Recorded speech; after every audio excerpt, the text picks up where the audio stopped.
from Productive Computing. Thanks for having me today, guys. Okay. So yeah, take it away. Let's hear about QuickBooks. Sounds good. What I'll do is I'll do some brief presentation on slides, and then we'll go into a demo, and you guys jump in with questions anytime. We can handle that, no problem at all. So I'll go ahead and share the, I'll go ahead and share the PowerPoint now, or my main screen. Okay.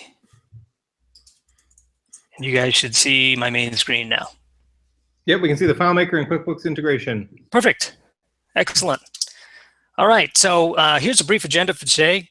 Talk about who I am a little bit about Productive Computing, spend just a minute on some of the products we do and what our claim to fame is. Why integrate with QuickBooks? We'll spend a good deal of time on that and what the importance is. We'll take a look at all the different options you have out there today to integrate with QuickBooks and some of the different techniques that we're going to use or that people use. About half of this presentation will be spent under the hood looking at the script or the various scripts and the various solutions that work with QuickBooks and things like that. And like I said, Q&A doesn't necessarily have to wait till the end. You can jump in at any time and we'll answer those questions. All right, so you already met me. I'm the founder and chief executive officer of Productive Computing. I'll talk a little bit more about the company on a future slide. Just to let you know, I've been working with FileMaker now. This is 26 years. I started in 1991 with FileMaker 2, way back in the day.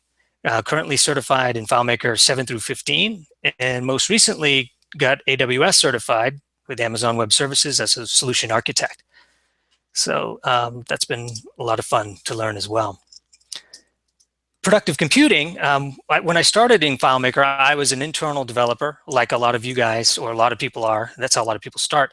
Did that for about 5 years, and then I taught computer classes at night and started getting clients on the side, working with Mac Consulting and building little databases, just one by one, business by business. And before you know it, I quit my full-time job and started Productive Computing.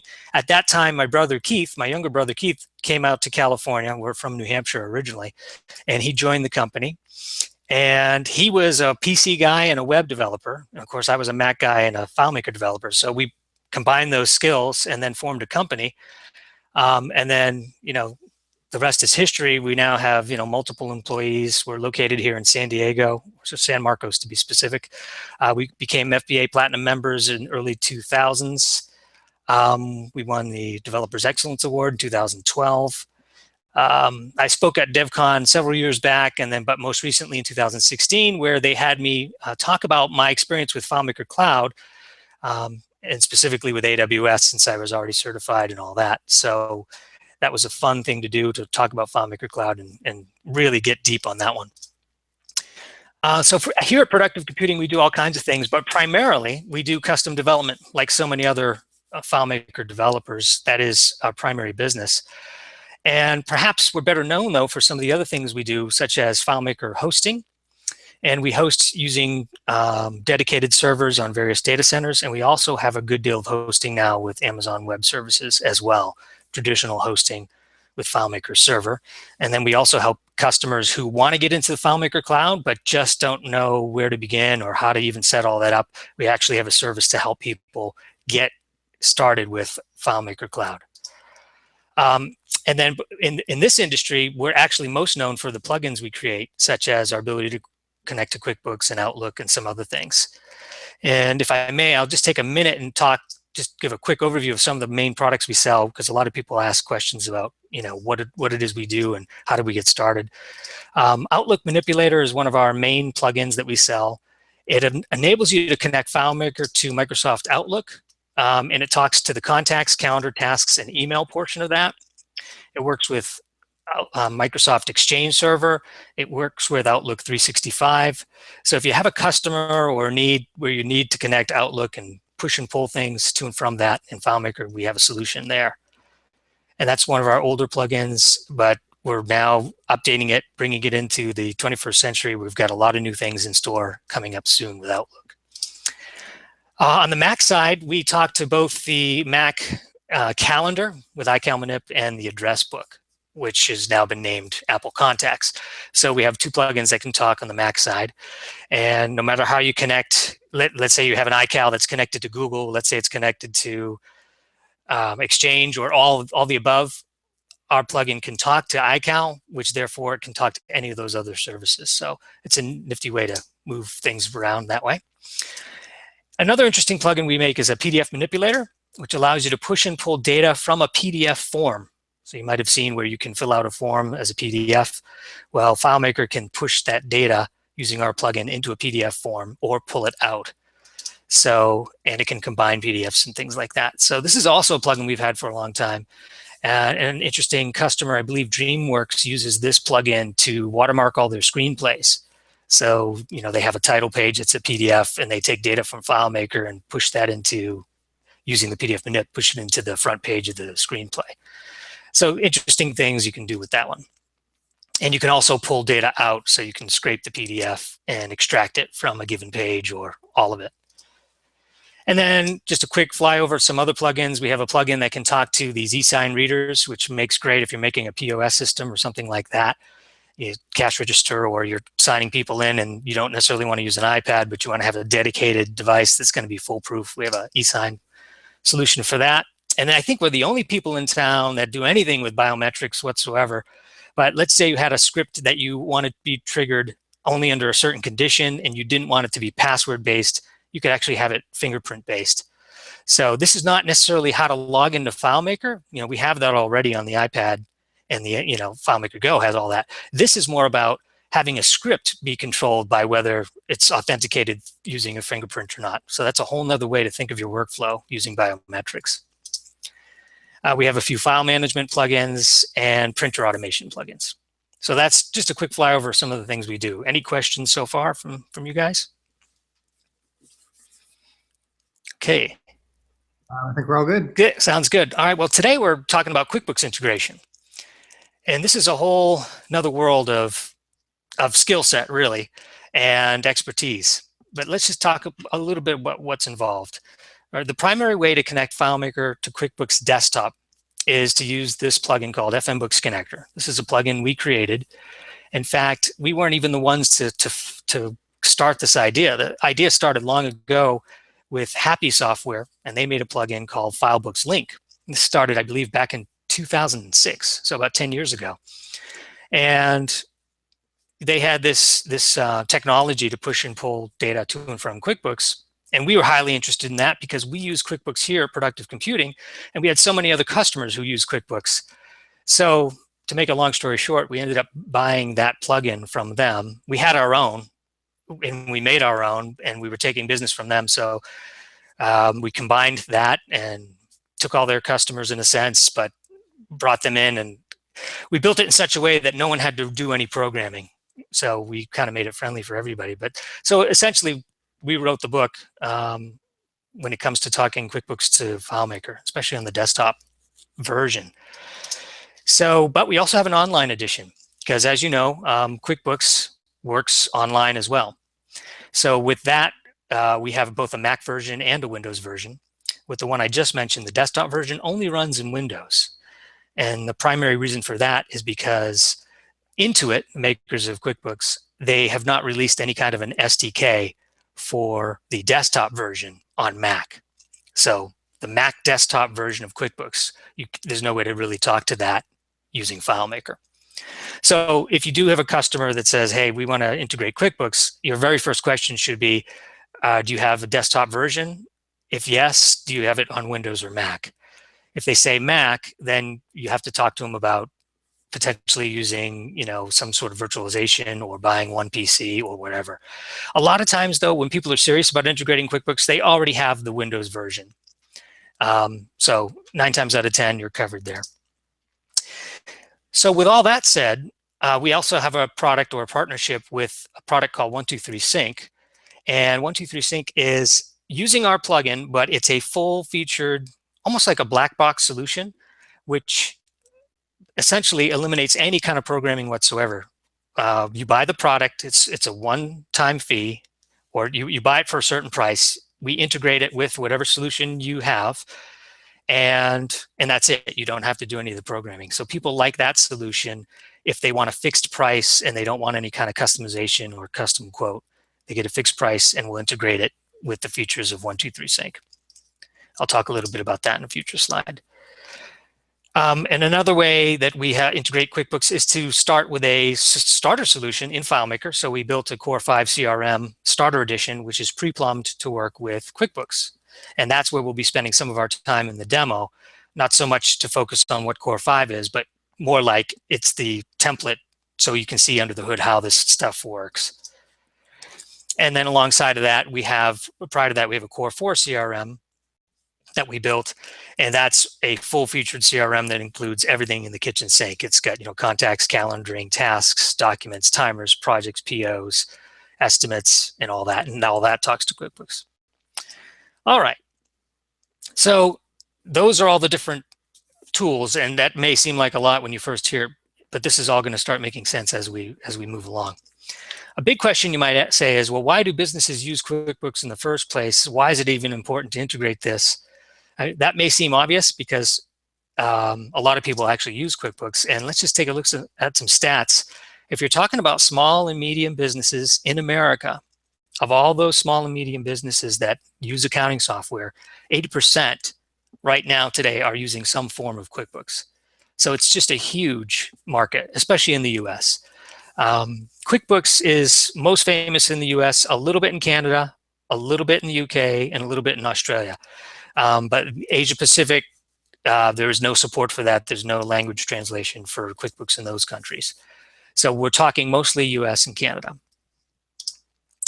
As an example, it was noted that in 2015, that if you took all the invoices that were billed out using QuickBooks, it ended up being 240 billion total worth of invoices sent. So, or the value of those invoices. So it is quite a hefty thing to consider.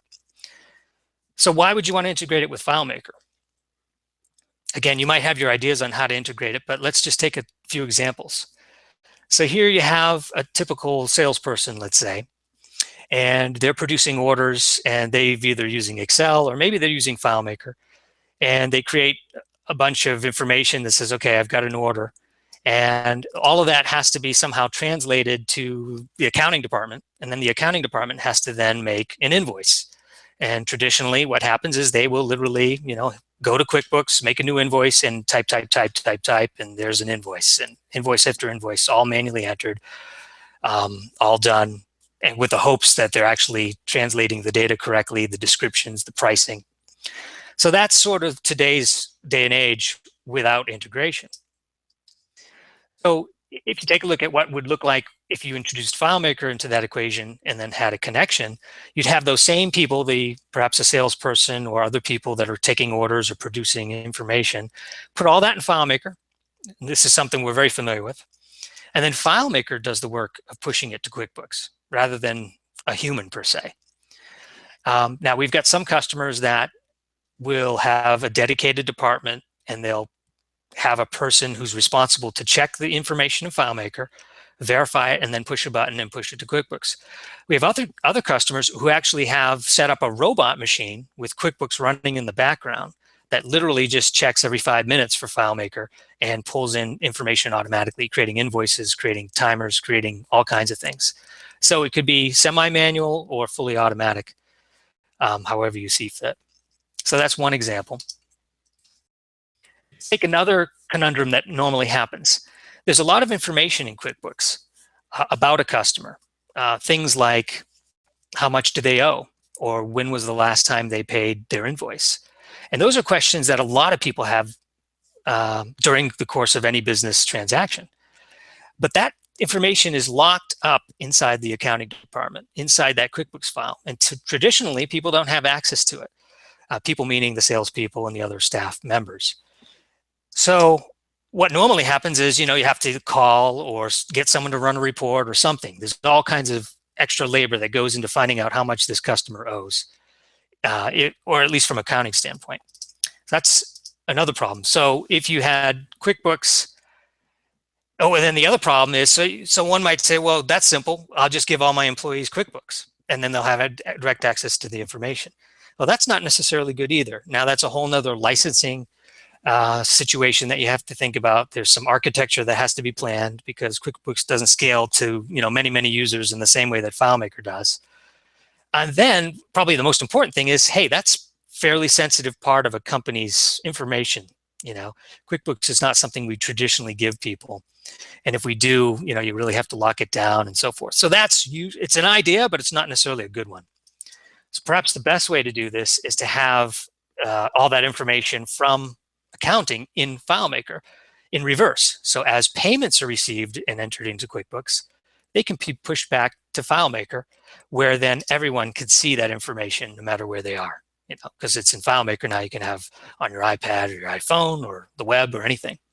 So that's a much better way, and another reason to integrate QuickBooks. So it doesn't have to be just from FileMaker to QuickBooks. It can also be the other way around, from QuickBooks to FileMaker. So the most common request when people talk about this is, I want to have FileMaker. FileMaker is where I'm putting my information, and we're actually creating invoices in FileMaker today. And the reason people use FileMaker is for all the reasons I said. That's where the data entry is happening. And let's be honest, FileMaker is a heck of a lot better at customizing an invoice than any other accounting software, in terms of you can duplicate an invoice. You can create an invoice from a template in a way that could never be dreamed of in a traditional accounting software. You can incorporate inventory. You can mix and match any way that you can think of to create a really customized FileMaker invoice. So that's a really good reason to do it in FileMaker. But at the same time, proper accounting has to be done, and there's CPAs in the world. We need to produce reports. So why not push that to QuickBooks and have it where it's needed in its final stages? So that is the most common request, where you get an invoice in FileMaker, you push it to QuickBooks, and you push the customer to QuickBooks too. And then maybe at the end of all that, you pull a balance every now and then, maybe once a day or maybe on demand. So that by far is the most common way that people integrate QuickBooks. And this is what we're going to look at in a minute when we look under the hood to see how does this all work and what do the scripts look like and what's the programming look like. All right, so integration there's a lot of options. And I'm going to talk about the first one and the one that most people choose, but it does have some skill requirements. Custom integration. In this situation, you would purchase the plugin, you would install it in FileMaker on FileMaker Client, and you would build the scripts to integrate with QuickBooks. This requires that you know a little bit about QuickBooks. Obviously, you'd have to know where to find an invoice and where to find a customer. I mean, those things aren't terribly hard, but if a customer says, well, I needed to do this, this, and this, you might have to know a thing or two about QuickBooks in order to do that. You might need to know a thing or two about accounting as well. I mean, if you've never done accounting and they're throwing terms at you or wanting to do things a certain way, you really want to be able to speak intelligently to say, well, you sure you want to do it this way, and maybe you want to do it that way. So there's some accounting knowledge. Obviously, there's FileMaker knowledge that's needed, because you're going to need to either create an invoice with a line item and all that. There's knowledge of how to use plugins is needed, because this is a plugin. And on a scale of 1 to 10, 10 being the most advanced and most difficult plugin to work with, and 1 being the easiest, I'd say that the FMBooks Connector is somewhere around a 6 or a 7. Maybe even a little higher if you start adding the fact that there's QuickBooks involved. Because QuickBooks itself is a huge database system of 150 tables and 1,500 fields. So in and of itself, it's a huge, relational database. But with all that said, the majority of our customers actually do their own custom integration, because they do know FileMaker, they know a little bit about QuickBooks, they definitely know their customer, and they're not afraid of getting their hands dirty, learning how all this works. And the good news is we've created the plugin in such a way that it's very FileMaker-like. It doesn't require to use learn XML or any language that would be a whole nother learning curve. So we'll look at that. So that's one way, custom integration. Then you could do the integration package, which is what I mentioned earlier with the 1, 2, 3 sync, which is you buy the product, we do all the heavy lifting, and then at that point, that customer is fully integrated, they've paid a single price, and that's a no effort in terms of, if you don't want to learn it and you don't want to take the time to learn it and you just want it done, that's a great way to go. The people that tend to buy that are people that don't have full-time developers on staff, or people that do have a developer, but they're just not into the whole accounting thing. And then the third way is to perhaps buy like a starter solution, like Core 5 or Core 4, and make that be the mechanism to push and pull this data. And even our own demo has quite a few features already built in for free, totally available, like how to push an invoice, how to pull and push customers. So all of that is available to you. So you could use those starter solutions as a way to do that integration. So those are some options there. So specifically with custom integration, you would normally take an existing FileMaker solution, you would connect it to QuickBooks like I mentioned earlier, you get the plugin, and that's how that would work. The integration package, the 123 Sync, that's the logo for that. You can read about that on our website. And it does have a fixed price for integration. And then the starter solution, like I mentioned earlier, Core 5 is probably a good way to go. And in fact, we offer the Core 5 completely for free as a runtime, I believe. So you can see what that's like and how that works. If you wanted to buy a site license of that, it would be about $1,000. And that point would give you all the functionality to do that. All right, so if there's no other questions on that, we'll go ahead and dive in and take a look at some ways to, we'll take a look at what it looks like under the hood here. Anyone have any questions? Oh, I do. Mark, before you get into that, can you go over again the difference between the Mac integration and the PC integration and the reasons? Sure. Yeah, I didn't quite get all that. I'm mostly a Mac person, so I'm curious about if it would work or if you need to have a dedicated PC or Windows-based machine. Sure. Yeah, happy to tell you about that. So it's funny because the FileMaker community seems to be largely, Macintosh-based. But the customers that they service may not necessarily be Macintosh-based. So in this case, there's really two types of QuickBooks. There's QuickBooks desktop version, and there's QuickBooks online version. So those are the two. And then within those versions, there's subdivisions, there's types, there's Premier and Pro. And for the online version, there's 3 flavors. So there's several flavors of QuickBooks. But if you can just wrap your head around, there's 2 offerings. There's a desktop offering and a online offering. Now for the desktop offering, Intuit does make a Mac version and a Windows version. They actually make both versions that are compatible with both platforms. When it comes to integrating on the desktop, only the Windows version works with FileMaker and the plugin. And like I mentioned earlier, the reason for that is because Intuit did not make any mechanism whatsoever for the Macintosh platform to talk to a third-party SDK, or they don't make an SDK for it to talk to a third-party program. So if a customer comes to you and says, we're using the desktop version of QuickBooks, you ask which platform, Mac or Windows. If they say Mac, say, well, there's no direct way to connect QuickBooks to the Mac version. If they say Windows, no problem. If they don't own QuickBooks yet, but they're thinking about buying QuickBooks and they don't own it, then you would say, well, if you want to go with the desktop version, go Windows. If you want to go with the Mac version, you can actually go with either the desktop or the online version. So that's the desktop version. Only the Windows version works. Now, the online version of QuickBooks is available through any web browser, Mac or Windows, and our plugin works with FileMaker on Mac or FileMaker on Windows. Does not matter. And the differences are very subtle between the two in terms of setting it up. And it's almost identical. The scripting is the same. So, so far, what we've noticed in our customer base, only a small percentage of people actually use the online version of QuickBooks at this time. I think there's a couple reasons for that. Number one, it's late to the party. Desktop has been around for years, for ages, really. And when online first came out and customers tried it, I think there was some potential resistance from accountants to say, well, I trust the desktop version. That's what we're using. That's what works. There's no reason to go online. But what we've seen is that there's a growth in the online version New companies typically go right to the online version for the flexibility and all the obvious reasons, cloud and it's available and so forth. And then the product has matured too. Intuit has really spent a lot of time and money enhancing the online version so that it's really coming up to speed. So at this point, it's really the customer's choice. And as far as you as the developer, it doesn't matter, but if they want the desktop version, it's got to be Windows. Does that clear that up quite a bit? Think so. Yeah, thank you. One question, Mark. Does the updating feature work the same way as it does when QuickBooks talks to banks? Very similar.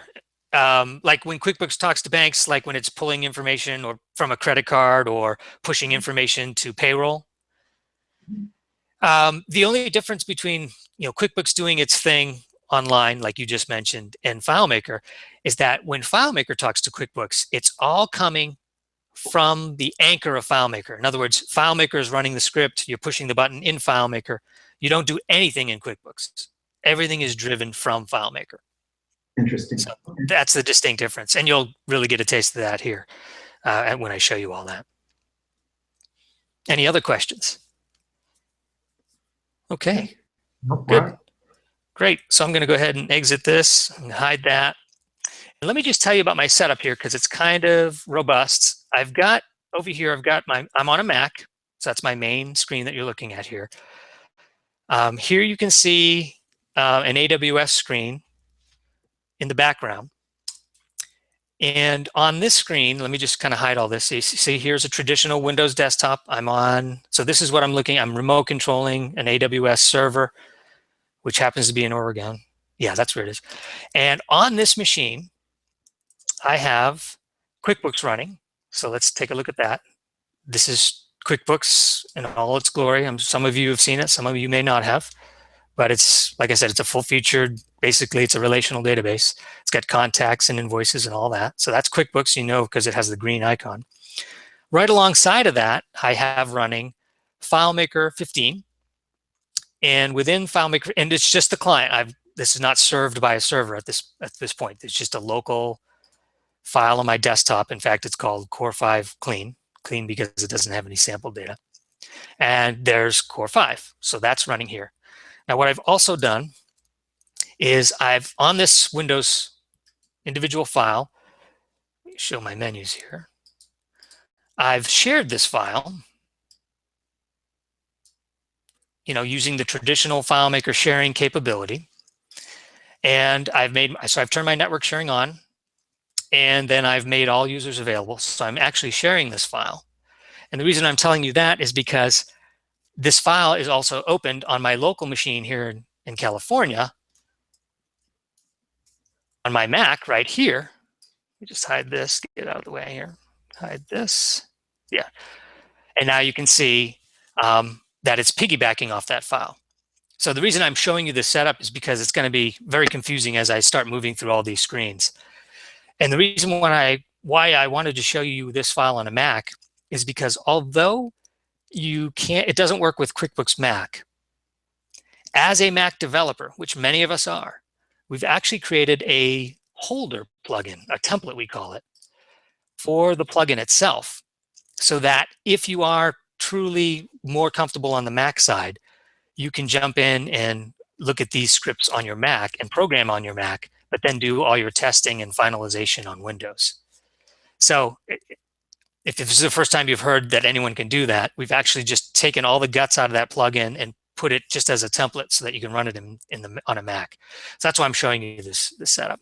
That's really good. I've definitely run into that before. I think I actually used the FMBooks Connector plugin for a client a number of years ago, and I was doing most of the development on the Mac, and they're running it on Windows and everything. It was kind of a pain switching to Windows to do all the QuickBooks stuff. So I'm happy to see that personally.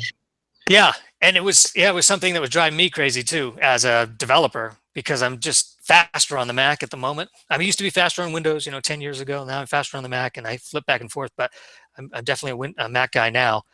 So having that has been tremendous. And it's not something that we really advertise per se, but I believe we do include it in the download now. And if we don't, it's something that can be requested. And I think we actually put a link on our website now for the Mac version. The problem is we didn't want to confuse the public by saying, oh, here's your version you work with on Mac, because then everyone would immediately assume that our plugin works on Mac. And that's the #1 request we get around here is, does your plugin work with QuickBooks Desktop Mac? And of course, we have to say no all the time. But anyway, so that's the story behind that. Okay, so let's take a look at the Core 5. Now, of course, I'm going to go to Windows because we want to actually see what it's going to do. So I'll go back to my remote desktop here, make my screen full screen. I have QuickBooks in the background, and I have Core 5. And this is like an empty version of Core 5. And what we did with that is we've just got a basic contact database. There's a dashboard in here, and you can look at invoices and stuff like that. And then we have a basic sales order, if you will, that can be pushed to QuickBooks, and we'll see that in a minute. So the first thing that we do when we do an integration is in order to talk to QuickBooks, in order to push anything to QuickBooks regarding invoicing, you actually have to play by the rules. And that is, it has to be an official item in QuickBooks. In other words, I couldn't make an invoice with a random item called, mark test and attempt to push that to QuickBooks. QuickBooks would immediately reject it. And the reason is because it doesn't have that item within its own mechanism. It's not part of its official item list. So this is the item list in QuickBooks, and whatever you push from FileMaker, it has to be in this list, or vice versa. So a logical thing to do would be, well, in order for me to start using this, I need to pull all these items into FileMaker so that when I use them in FileMaker, they'll already be validated. So that's what we'll do here on this first part of it, where we talk about pulling information into FileMaker. So I'm going to go to the preferences, and I'm going to set this up to work with QuickBooks. So I'm just going to quickly check this box that says, yeah, I'm going to integrate with QuickBooks desktop version. And I can even do a quick test of my connection. And if it all works well, it'll say, yep, you're using QuickBooks 2017, and the US version 27. And the plugin is doing all this, and we'll take a look at that here in a minute. And then I'm going to say import items. So I'm going to click this button. And it says, are you sure you want to import items? And depending on how many there are, it could take a little bit. But there's only 46 items here, but you can see they were successfully pulled into QuickBooks. So, and it shows me the date and time. So now we're going to look at that script in a second. When we pull some of these other things, we'll maybe look at it, the customer script. So if I go look at the items in the Core 5, you can see that it's actually pulled 46 items of the ones that we chose, the active items, into FileMaker. And here now we would be able to use those and to do any kind of integration. All right, so let's go ahead and pull customers, okay? And what I'll do with this time is we'll import customers with the script debugger on so we can walk through the script together and see how that works. And I'll go slowly at first, and then as we look at more and more of these scripts, I'll go quicker because you'll start to get the hang of it. All right, so let me just go ahead and do that. I'll turn on debugger. There we go. And we'll make that, pretty big in the screen here. And hopefully you guys can see this. If you can, I can make my resolution a little bigger. But here we go. So I'll import customers. All right, so it's going to run this script that we have in the Core 5. And then like most developers, we start with a general comments. And by the way, let me just pause here and see. Can you guys see that okay?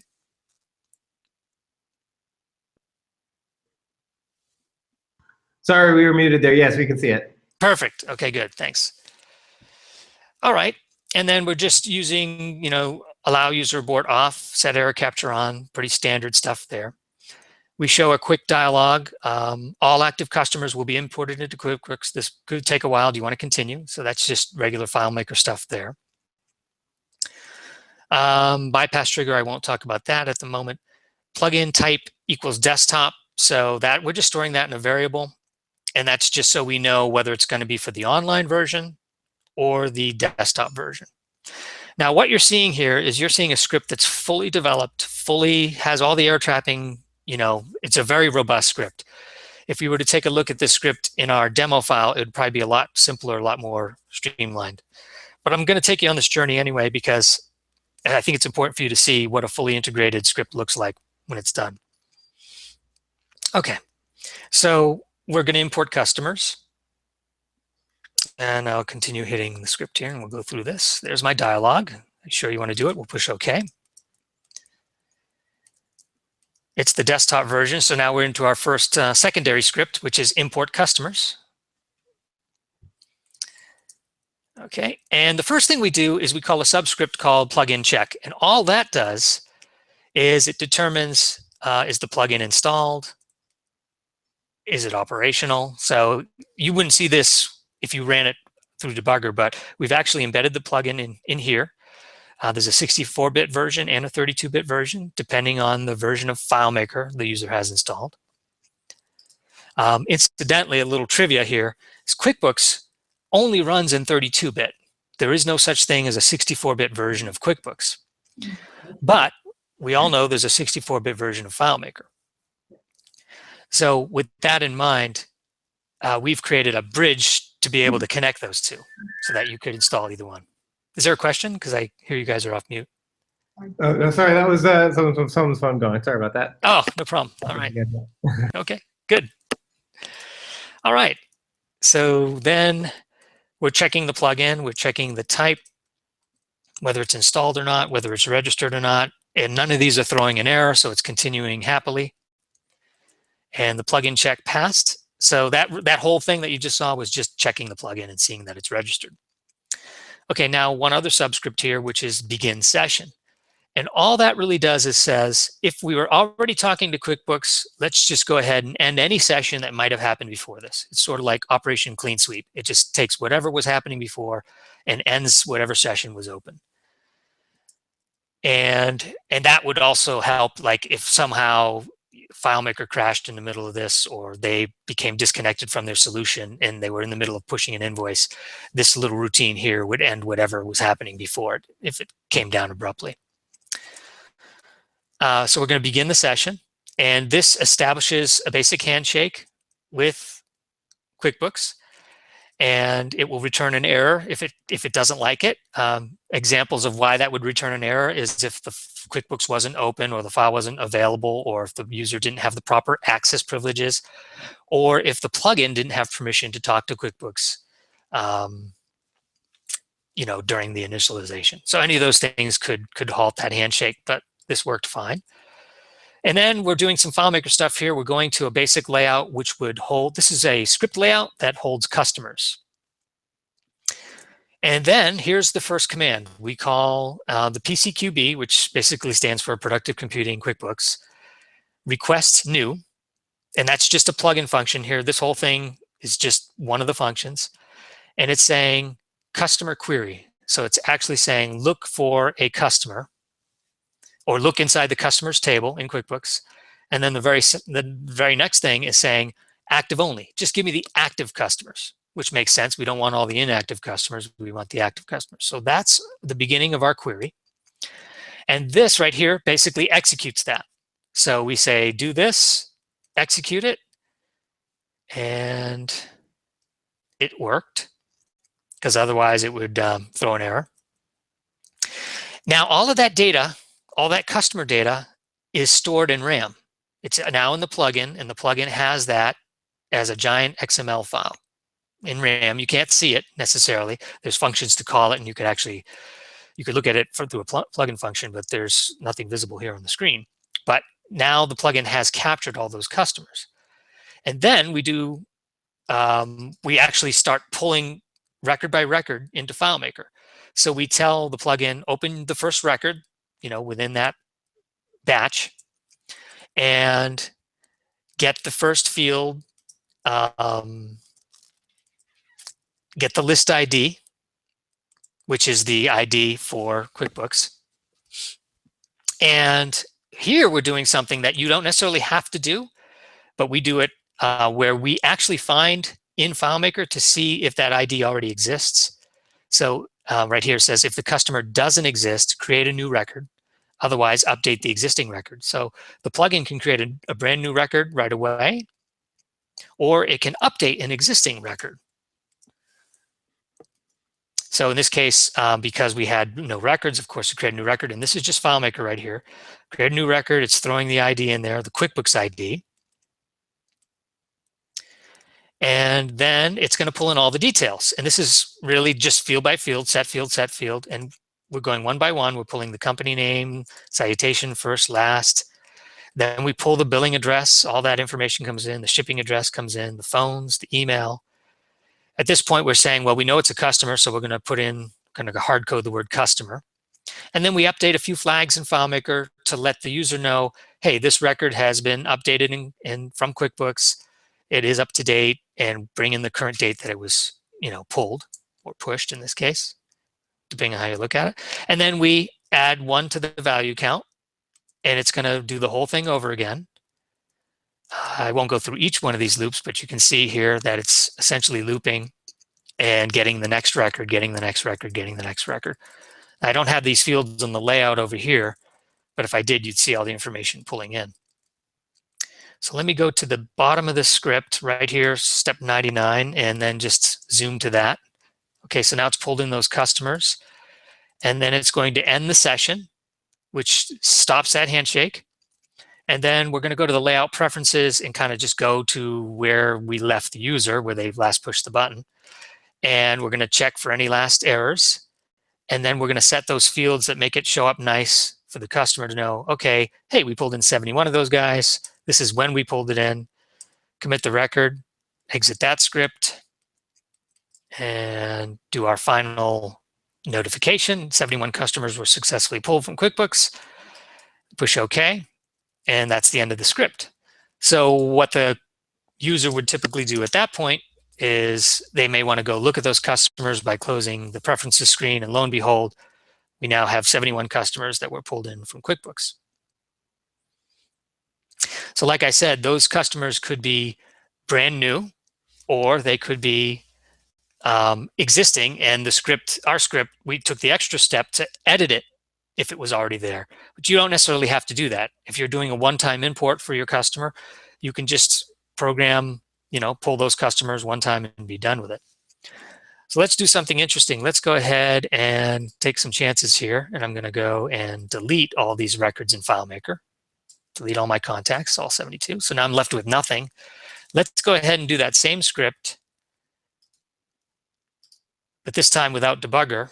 Now, of course, it still has some leftover residue because we don't necessarily anticipate people deleting 71 customers after they add them. But let's go ahead and import them this time without debugger and see how long that takes.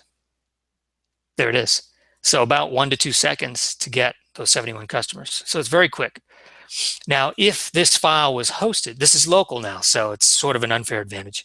If this file was hosted, it would happen as fast as you could create 71 records wherever the file was hosted. And you guys are already familiar with this sort of idea because you write your own scripts and you create records in batches like this from time to time. And if it's hosted, it's going to go a little slower. But the plugin itself won't be the hindering factor on your speed. It'll be where the database is hosted, if it's hosted. All right, so that's pulling customers. If there's no other questions on that, we'll go ahead and take a look at some other aspects of this. Any questions? No, that was nice. Cool. All right. Let's take a look at, let me go ahead and pull the rest of my items in here, and just so we can make sure we have it all proper. So I'll go ahead and import my tax table. And that's, basically it tells if you're using invoicing and you need to have a tax table, those have to be in QuickBooks. And if you're going to push taxes, that's what you have to do. And then we'll go ahead, we've pulled 71 customers, but we'll go ahead and pull the vendors as well. And we've pulled 54 vendors. And I think that's it for pulling. That's all the pulling we need to do. Now, in QuickBooks, vendors are stored in a different location than customers. You can see here customers is in one place over here at the customer center, but vendors is in a completely different place. So in the QuickBooks world, those are two different tables. In Core 5, we've gone ahead and put it into a single contacts table and then simply designated them as either a customer or a vendor. So again, here's where you start to see the power of the integration, because in FileMaker, there are no chains. There's no hard and fast rules. In QuickBooks, there are some hard and fast rules, but this is a perfect example of where you can actually take two different tables in QuickBooks that were otherwise locked in their own world. never before could be found at the same time by that customer if they were only using QuickBooks. And here we've merged vendors and customers into a single table that can now be found or spotlight searched, giving the customer amazing flexibility to find vendors or customers all in one screen, all in one mechanism, all at one time.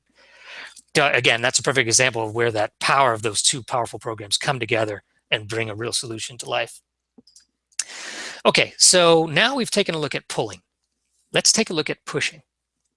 I'm going to go ahead and create a brand new customer here in the Core 5, and I'll just call it 123 Company. And just say that. And let me go ahead and use a different name. I'll just say John Smith. And we'll just do president. And I'll just use my email since.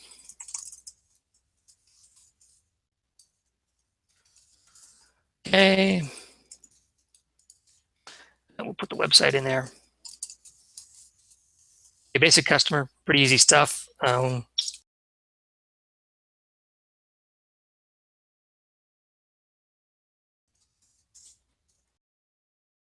Number here, I think it auto formats if I'm not mistaken. Perfect.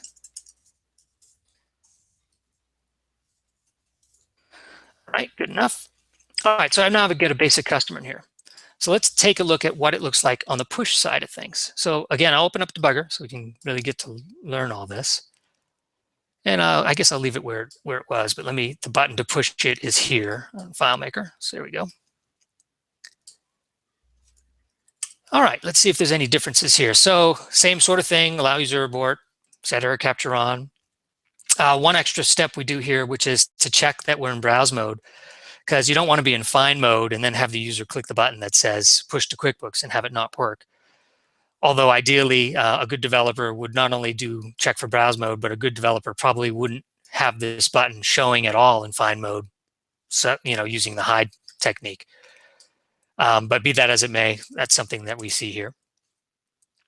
Right, then we're just checking for browse mode. We check to see if there are any errors on any last errors, I guess, on some of these other things like the get parameter dialog. I'm not sure. That's probably if we call this script using a parameter, we're checking for that. Let's see, call the appropriate plugin script. Okay, so again, we know that the plugin type, if it's desktop, do this. So that's what we're going to do. We're going to push the contact. So now we're into the push contact script. And in this case, we do one extra step. This has nothing to do with the plugin, but it has everything to do with making sure this contact is actually ready to be pushed. This is, again, our responsibility as a FileMaker developer. Like, for instance, do they have a first name? Do they have a last name? Do they have a company name?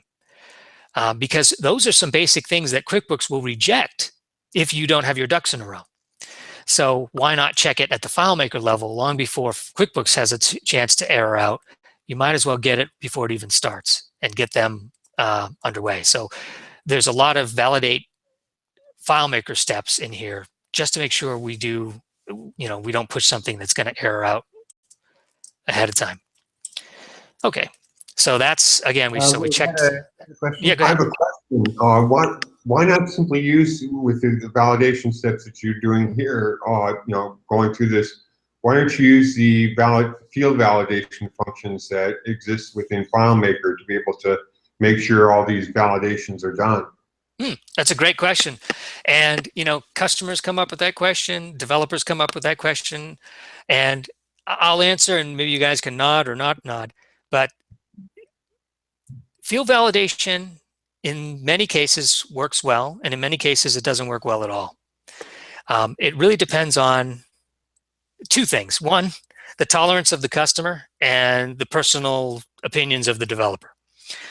If you validate everything to a T at the time that it's being entered, such as in this case, I think what you're implying is that first name would have to be filled in, last name would have to be filled in order to proceed in FileMaker. Or at best, after you've entered all the information and you've gone out of the record, have a dialog box that said missing this, that, this, that, this, that, in a list, rather than each field validation done for each field, rather than simply saying these are the fields that need to be corrected. When you right. Either Yeah, way. yeah. Yeah, no, I think there's a lot of ways that this validation could be handled. And I think what we wanted, well, at least the way we designed the Core 5 is we wanted it to be, most people who buy it will buy the open version. And we didn't want to necessarily imply or pollute with a lot of validation that the developer's either going to have to take out or figure out, both of which are tough. So we figured we would do basic validation sort of at the last minute before it gets to QuickBooks, but we let the developer decide if they want to do stricter validation or at a better time or in the way that you've just described, which is a lot friendlier in many ways to the user.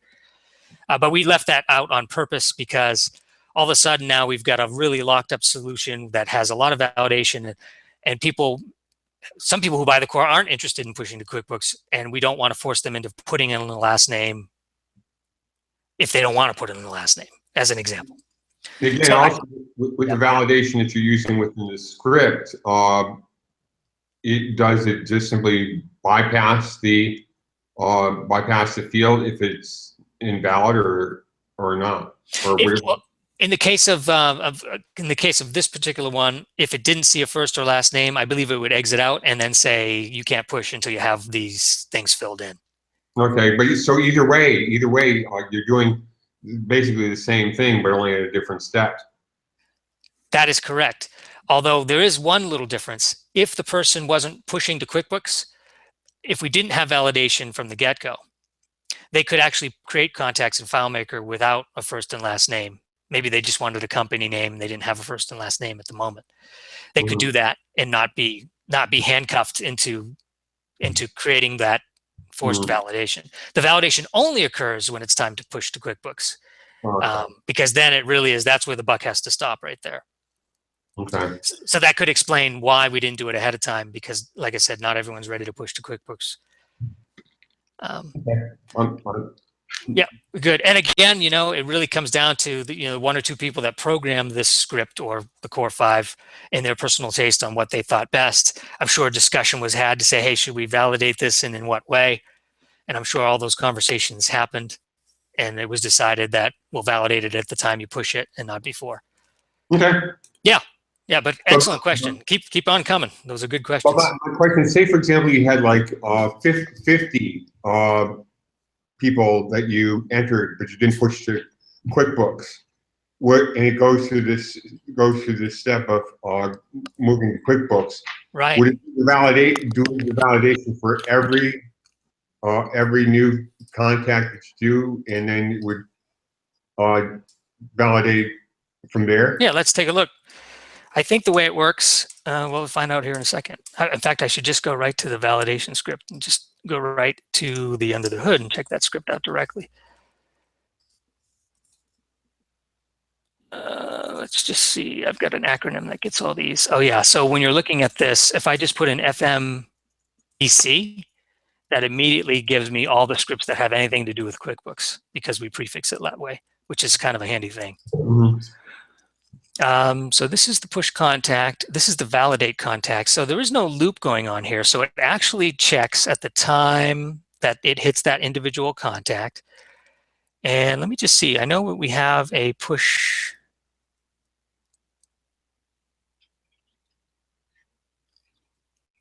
I thought there was a script. Maybe it isn't showing up under that particular prefix, but I thought there was a script that allows us to push multiple customers. So I'm curious, like you, to see what we do. So in this case, if it didn't have a first and last name, it would error out and it would say contact needs a first or last name. It would exit this script, and then it would likely fire an error here, which would then exit this script. So to your point, I think if you had 50 contacts and you got to the 49th one and it said, this isn't going to work, then in this case, it would exit out the whole thing, according to this. So you even if you had if you were in a loop, but this is only pushing a single contact. Okay. Yeah, which is why this is not technically necessarily bad. But if you were to use the same script in a loop, to your point, I think you'd want to check all of them before necessarily pushing any of them, or give the user a choice to say, hey, of the 50 contacts, 14 aren't going to be valid. Do you want to push anyway, or do you want to wait? And then here's your list, you know? So yeah, totally agree with that, 100%. Or couldn't you just integrate at the beginning of the script a field that says include with QuickBooks or not? So if you wanted to have a record that just had a company name, the initial find of whatever you found would just omit that record, and then it would process everything that is validated in FileMaker. Yeah, I totally agree. In fact, that's in a very robust solution. That's kind of the expectation I'd have. In other words, what you're proposing is you'd earmark it for inclusion in QuickBooks. So maybe there would be a thing that says including QuickBooks, and then and maybe even have a list of contacts such as this. And maybe you go down the list and say, okay, I want these 14 in QuickBooks. Click, click, click, click, click. Like a check mark or something like that. Well, no, just make a field that would be like a QuickBook validation that goes through what the core validation would be, and then it would actually enter in, you know, missing first name, last name, and anything. If that field has anything in it, that record is omitted from any kind of push or pull because it doesn't validate. Yeah. Right. So if they, so like, okay, I get it. So like maybe almost like a warning signal might indicate that a flag field, just a flag field that would auto populate with whatever the problem is with QuickBooks, or if you just wanted it to not be included, you could flag it immediately just to exclude it, but then it would be in the found set. Right. That's a great idea. Yeah. A fantastic idea. What we see, and those are all really good FileMaker techniques when you talk about any kind of integration, whether pushing in mass or pulling in mass or any of that. And then just to take a step back, we find that most people don't even push the customer at this level. They go right for the jugular. They go right to the invoice. They don't worry about whether the customer's in there. They say, okay, my invoice is here, and then they push. And at that, I mean, that's how blind they are in terms of just, you know, that's how the human is. They want to get the job done. So at that point, we say, oh, okay, now wait a minute. Before we push this invoice, we're going to make sure that the customer's in there. And then before we push the invoice, you know, so there's a lot of hand slapping that happens when they go to push this. Right. But it is funny how the human works. But very few times have we had a situation where a customer says, okay, I've got 10 customers I need to push to QuickBooks. Can I push them in mass? It's very much, as you guys know as developers, it's very much more brute force than that. They simply say, I've got this invoice, I want to push it. Now, we do have a lot of customers that say, can I push these 10 invoices after they're all entered by my team? Can I push all my invoices in mass? And that happens a lot. And in that case, we do, or any developer would have to write a very good script that says, okay, of the 10 you intend to push, these 4 aren't going to work. Or maybe they can go to a list like I showed you earlier and say, okay, maybe there's that flag field that maybe turns it red to show that isn't going to work. So then they can click on it, address the issue, fix the issue, and then get it ready for the mass push. Or you can do custom formatting to highlight those fields to say that they're bummed too. So yeah, exactly. In fact, here you can see the QuickBooks MasterCard. It's happy, meaning it came from contacts has been pushed to QuickBooks, or it's in QuickBooks, it's got the thing. But if you go look at the last contact that I created, the John Smith, you'll see that the QuickBooks is red, meaning contact needs to be pushed. It hasn't been pushed. But I think it was it Christy that said, was it you that said the flag? Right. Yeah. So almost very similar to what you were thinking. We have a flag here that said this is saying it's not there, but what you're saying is it's not ready, or it's not validated. So yeah, all great input, guys. You guys are thinking. Well, if you're pushing from the invoice directly, couldn't you tell it to find any of the QuickBooks that are not ready yet, send the contacts, and then push the invoices that you chose? Yeah. So like, part of the whole process, so there's no error, right? Right. Yeah. In fact, a lot of times people do earmark the invoices that are ready to be pushed, because just because a salesperson enters an invoice doesn't really mean the accountant has blessed that in any way, shape, or form.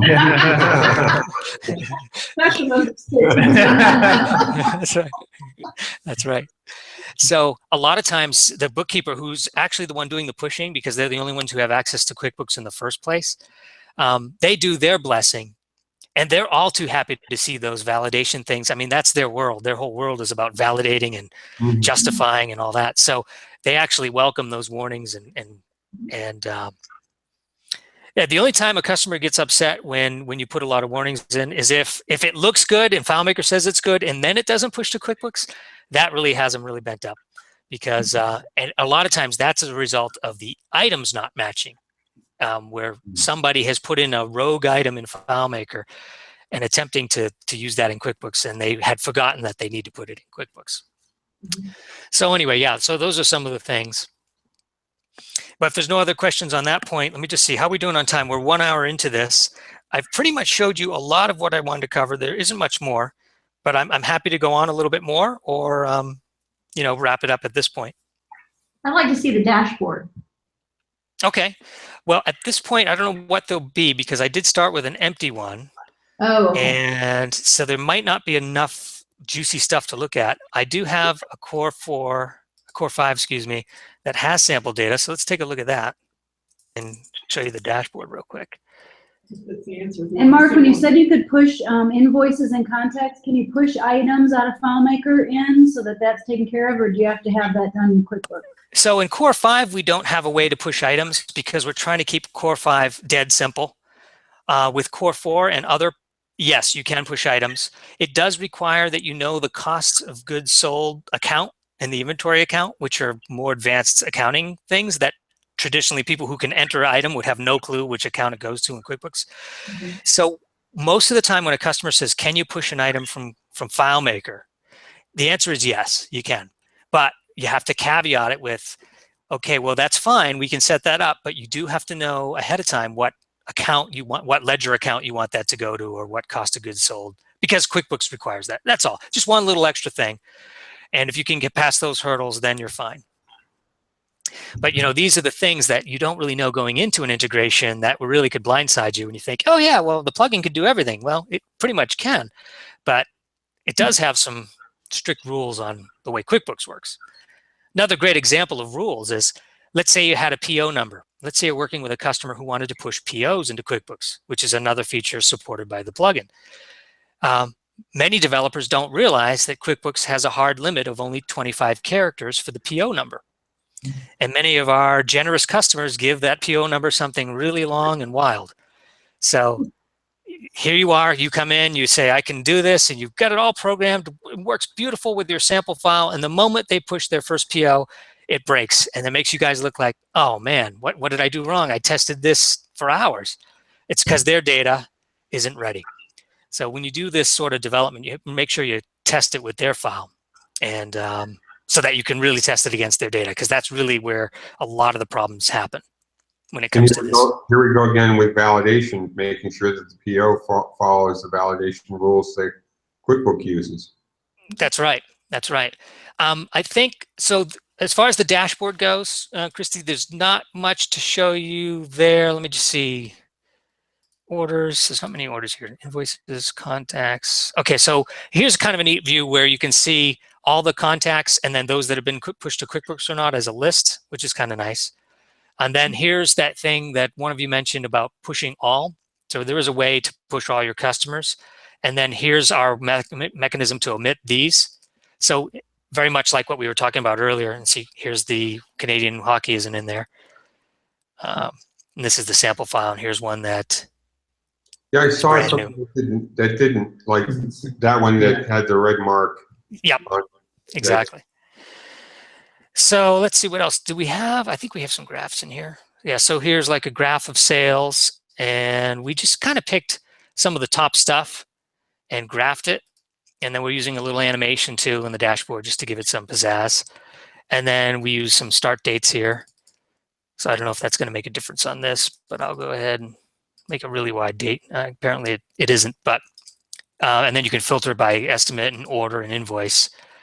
It's actually a great little, this sample alone is a great way to see how to do dashboards too, that are very easy to use. I've seen a lot of FileMaker dashboards and some of them get really complex, but this one, I think we tried to make it as simple as possible. Now this is using FileMaker native graphing and the like, right? That is correct. Yeah, all native graphing.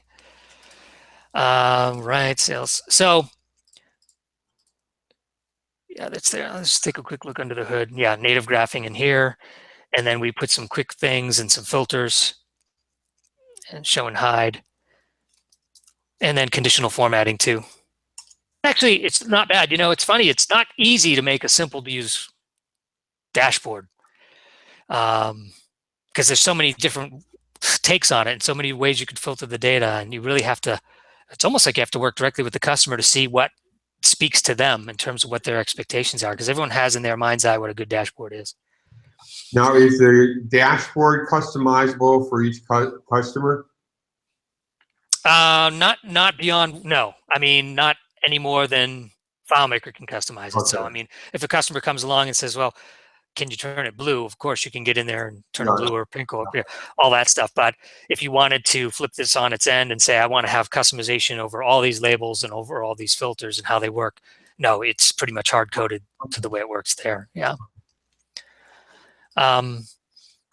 Okay, so that answered some of those questions. And then since we're talking about the Core 5, we do provide a basic document inclusion, so you could create a document and attach it to a contact. Now, the whole reason we created the Core 5 was real quick, hold on. There's a question from Patricia. She says, Sure. how about using either color or icon on dashboard for contacts that could not be pushed to QuickBooks? I think she's a couple minutes behind on the stream there. Yeah. But I guess, yeah, she just wants to know if you could show that on the dashboard, I think. Oh, yeah. Yeah, exactly. I mean, here we show customers that haven't been pushed, but then, and very much like what Christy said, show a validation over here on which ones were eligible versus not eligible. I think that answers the question. So good input. All right. The other things you need to know about integrating QuickBooks maybe is let me go ahead and show you something called, may lead to another series of questions, but I'll go ahead and take the chance anyway. You might ask, how do I know what fields exist in QuickBooks how do I even know what I'm talking to? Mm-hmm. And that whole mechanism is delivered from Intuit themselves. They produce it for all their developers. And it's called an on-screen reference.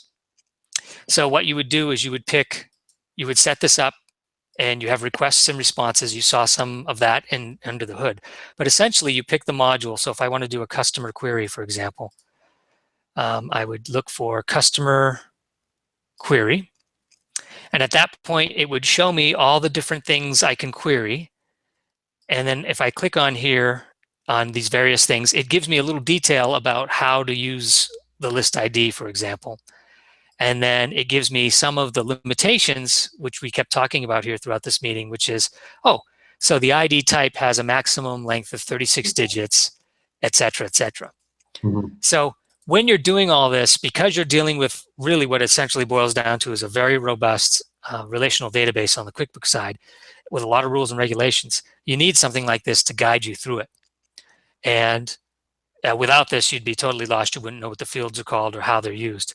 So what most people do when they're first starting out with integration, and maybe David could tell you because he's done a few himself, is they really start with our demo.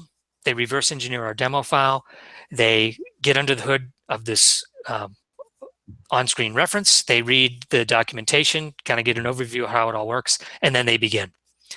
So I don't know, David, I don't know if you want to speak to how did you learn it, David, when you first started? Yeah, I think that was about it. I took the sample file that came with it, not the Core 5 file, but I think there was just a sample demo file. Yep. And I looked through that to see looks like this. what the Yep. I definitely remember working with that one, and then kind of looking at some of the basic functionality there, getting that one connected first to the solution to make sure that I had all the configuration correct. Because I didn't want to try programming something like, oh, it's not working. It's like, oh, it's because you misspelled something. Right. So I started with that to make sure that the configuration was at least correct. And then kind of, like you said, looked through the scripts and read the functions, looked to see how the things are going through there, and then spend a lot of time on that on-screen reference because it's a pretty complex system. Yeah. Okay, good. Good. And would you rank it out of a scale 1 to 10 as far as complexity? Would you rank it a 6 or a 7 as well in terms of other? I mean, the FileMaker side, I think the FileMaker side is very comprehensible and matches, other plugin usage and custom functions. Before you had said it, I was thinking to myself, I was like, oh, it's probably about a 7 when you started talking about a scale back at the beginning of the presentation. That's funny. So that was my idea. I was like, it's probably about a 7. And so on the FileMaker side, I think it's pretty straightforward as far as using the plugin and the functions, the way you pass the parameters in there. I've worked with a lot of plugins before, and so the development pattern is very similar there. The most difficult part that I found was learning QuickBooks' requirements and limitations. And you want to put a product in, it has to have all these other things that go with it, and you have to make sure all the fields validate and are the right length. And if they've got something that's too long, you've got to cut it off or have them rename it or something like that. And so I think that was probably the most difficult part, finding the reference online and learning how to read that on-screen guide. But I think the FileMaker side was pretty standard FileMaker plugin stuff. Right. Good. Yeah, we tried to design it in a way that thinks like a FileMaker developer. You have your, request a session, set a field, set a field, set a field, and execute. And that's kind of how scripts are built when we create a new record in FileMaker. So we try to build it in the way that a FileMaker developer would normally think. Yeah, we had someone from they were whatever it is, whatever the company is. They're showing the base elements plugin last. And Nick. Nick was presenting, and so he was showing us that, and I've used that a lot for curl requests and things, and it's done the same way. You set a bunch of parameters ahead of time, and then you do your execute, and you get your results back, and it's just done the same way as this plugin here. Right. Oh, perfect. So being sensitive to time, maybe there's just a couple more slides. We can kind of look at what the different versions of QuickBooks real quick, and any last minute questions, unless you have any questions right now about what we just talked about. If not, I'll go ahead and. I have one question, but I think the answer is no, but that's okay. Can you link this to any other accounting package? No, you're 100% right. No, just QuickBooks at the moment. I believe there's a solution. No, I get that. Yeah, I think there's a solution out there for Xero accounting. There's another FileMaker industry solution, right? Is that the one you're looking for? Yes, it is. Okay, yeah. So there's already a good solution for that, and they also did a FileMaker webinar like we did in 2016. So you can find that on the internet, and they go through what their offering is. And let's just go here. I don't offhand. I apologize, I don't, but I'll email David, or I can email anybody who needs it. Okay. Yeah. That'd be great. I'll give my email in a little bit. You keep going. Okay, sounds good. So just to recap on the versions this works with US versions, QuickBooks Pro, Premier, Accountant, and Enterprise. The UK and Canadian versions, and although Intuit no longer owns the Australian version, that's been assumed by another company. We bought the SDK, and we can talk, if you had QuickBooks for Australia version, we can talk to that as well, at least 2014 version. And then the online version, there's 3 flavors of that: Simple Start, Essentials, and Plus, and the online version of our plugin works with any of those. And of course, the customer would pay monthly for those. Both our plugin they would pay for yearly, and QuickBooks they pay for either monthly or yearly. So that's a subscription model. And then here's some basic information on how to get a hold of us. I guess I'll leave with that slide and put it back to my picture, if I can. I'm not sure how to do that. Oh, here we go.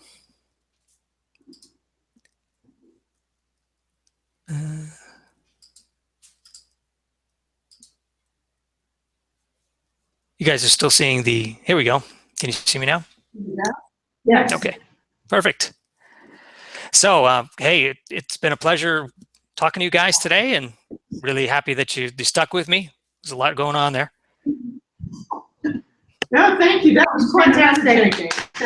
Thanks, everybody.